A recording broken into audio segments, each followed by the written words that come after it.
Hej og velkommen. Mit navn er Kim Jørgensen og er daglig leder i Friendly Mobile Sites. I dag så tænkte jeg, at vi skulle prøve at lage en logo, som er tilpasset smartphone. Og som I kanskje har læst, så holder jeg jo på at bygge netsider, som er tilpasset smartphone. Men jeg tænkte bare, at vi skulle prøve at gå igennem og så se, hvordan jeg plejer at gøre det. Når vi starter, så kan vi prøve at gå ind her, for vi skal lage en logo, og min netside, den ser for tiden sådan ud. Jeg har pyntet lidt til jul, siden dette er ret før december måned, så jeg ville lage en logo, som har med dette Kim Jørgensens Friendly Mobile Sites, og så vil jeg have med det her lille logo. Nu står det og blinker her, men det får jeg nok ikke til at lage i den version af mobilside, jeg lager nu, men det kan lade sig gøre i et program, jeg har. Så det jeg gør, det er, at jeg går til det program, jeg har tænkt mig at lage min mobile netside med. Jeg har allerede lagt siderne på netsiden, og jeg har lagt ind linker til mobilsiden og til min hjemmeside og copyrights, og hvem der har leveret det, det er FMS, Friendly Mobile Sites. Men jeg vil have en logo op her, hvor der står Kim Jørgensens Friendly Mobile Sites, og så vil jeg have det lille logo op i her, eller det lille blinkende logo der. Okay, så der er jeg nødt til at gå i et program, jeg har. Der må jeg på en måde gå ud på mit skrivebord. Det har jeg her. Åbner det. Sådan. Så må jeg åbne en ny webside. Sådan. Så ser vi, at det område her, det er jo defineret til, at det skal passe til en datamaskinskærm. Det er vi jo ikke særlig interesseret i. Vi er jo nødt til at ned i cirka 320 i bredde. Højde betyder ingenting til min logo, sådan set. Så jeg må gå ind på Page Properties her. Klikker en gang der. Og så går jeg ned på Apple iPhone.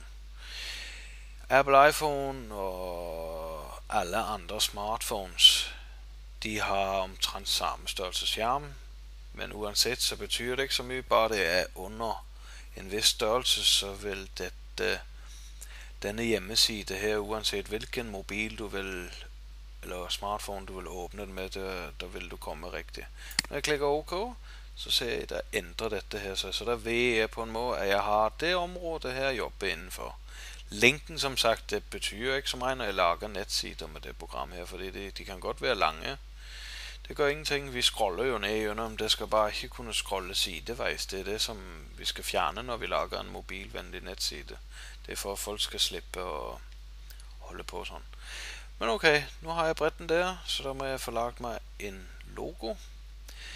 Og jeg har et værktøj nede her, som her Shape. Vældig praktisk. Dobbeltklikker på det, så kan I se her.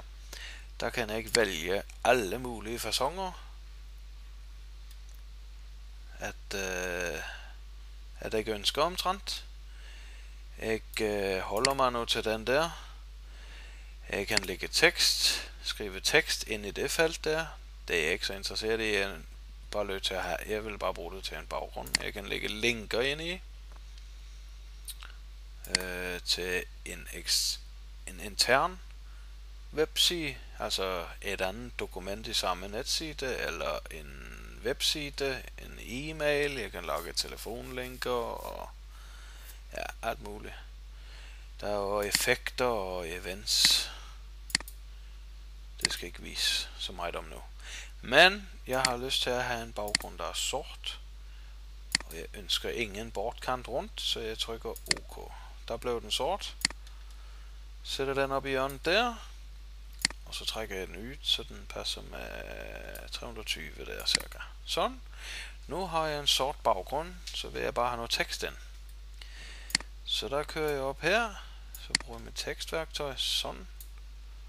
Dobbeltklikker ind i her, så står der dobbeltklik to edit. mærker teksten, går op her, bruger den type skrift, som jeg har på min hjemmeside, og så kører de her bogstaver op i 20, tænker jeg. Og det må godt være fyldige bold. Og jeg går ind på farve, og så vælger jeg samme farve, som jeg har på min netside. Og når den står sådan, så begynder jeg bare at skrive. Kim Jørgensens store F R I E N D L Y friendly mobile sites. Okay, sådan. Så klikker jeg ut forbi. Så nu klikker jeg på teksten igen. Så kan jeg regulere min tekst. Jeg kan dreje i den her. Sådan. Der har jeg den. Men jeg vil have den flyttet lidt op der. Cirka der. Ja. Jeg kan nok godt gøre den der lidt mindre. Til der cirka. Passer lidt af. Nå. Det ser ikke så værst ud det. Jeg kunne have ændret størrelsen på den under her, men jeg bryder mig ikke. Jeg synes det ser helt greit ud. Nu har jeg lyst til at få den der lille logo-tingen op, eller billedet op på der. Så drejer jeg op et image her. Så kører jeg lidt ned her, så jeg kan finde, der har vi det ene, som jeg har brugt. Gør vi lidt mindre, så det står lidt i stil til websiden her. Sådan. Det var lidt skævt. Det var skævt. Ja. Så er det lidt rart ud, gjorde det ikke det? Sådan. Det var lidt bedre, tror jeg. Sætter den ind der. Okay. Men der mangler jo lidt, så der må vi gå ind her. Igen. Finder et nyt billede. Som jeg har brugt før en gang på den andre side. Sådan. Så må vi gøre den nogenlunde samme størrelse som den oppe der.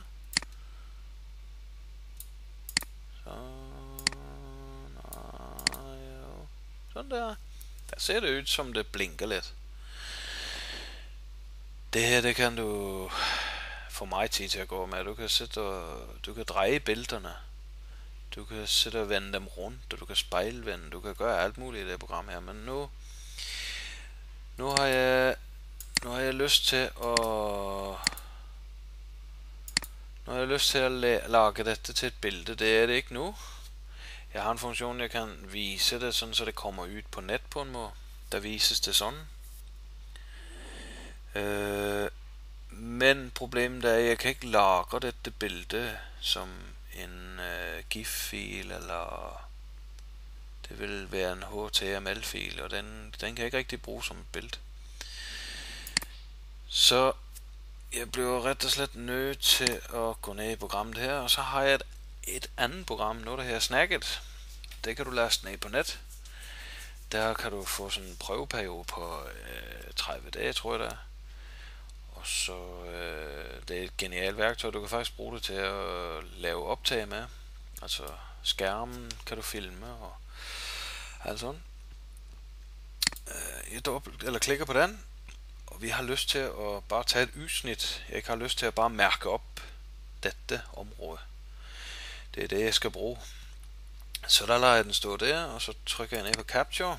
Så ser du, der kommer op sådan en i hjørnet der. Hvis jeg holder mig... der kommer jeg for tæt på, så der hopper den ned i det modsatte hjørne. Hvis jeg lader være med at gå helt ud til kantene. I tilfælde du har en anden baggrund end sort på din hjemmeside, så er du nødt til at tage det helt ud. Og så er du jo nødt til at farve det i forhold. Men jeg har en helt sort baggrund, så jeg tager bare og mærker lidt ud eller ind forbi, så jeg er sikker på, at jeg har en sort kant hele vejen rundt. Slipper jeg. Sådan. Der var den på plads der. Jeg behøver ikke at gøre mere, men har jeg gået helt ud til kanten, så kunne der godt have kommet en hvid kant hele vejen rundt stort set. Så måtte jeg have gået hen og fyldt i med effekter. Men det er ikke noget problem. Det kan man godt gøre. Det skal jeg vise i en anden video. Du kan bruge et program, der her GIMP. Det er også gratis, men det er selvfølgelig, det bliver lidt mere avanceret, men jeg skal lave jeg har nogle videoer på det også, som du kan få tilgang til. Det skal jeg henvise med nogle linker. Men okay, vi skal bruge det her billede her, så der går jeg op på det ikon. Trykker på Save As. Så jeg har prøvet nogle gange her nu. Vi kalder det her for, ja, nu er det logo test, og vi kan kalde det her logo. Vi kalder det her for logo. Det er der ikke nogen af dem, der er her alligevel. Sådan. Så trykker jeg på lagre. Og det jeg ved, det er, at det klikker lidt, så vi går tilbage her. Gå ind her. Imens at det billede, det lige lagrer sig, ikke? Så venter jeg et øjeblik. Det ser jeg har jo sat ind her, der kan man, det er vældig smart. Det er lynhurtigt at lave en webside, altså. Men okay. Vi prøver at trykke på læg ved en fil. Der skete ikke noget endnu, men den kommer nok lige om et øjeblik. Det er bare lige at have lidt tålmodighed. Det er store mængder data nogle gange, at vi holder på med, så skal vi se.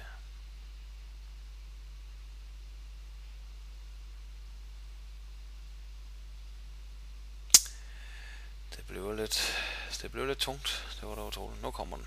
Okay. Der har vi logo, ikke sandt? Det var det vi kaldte den for. Klikker en gang på den og trykker åbne. Så kommer den op her. Logo. Save.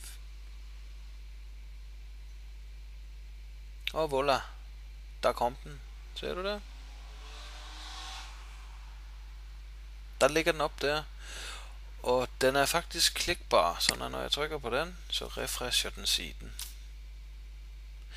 Det var sådan set, hvordan jeg lige laver en logo. Tak for mig. Vi ses i en anden video. Hej hej.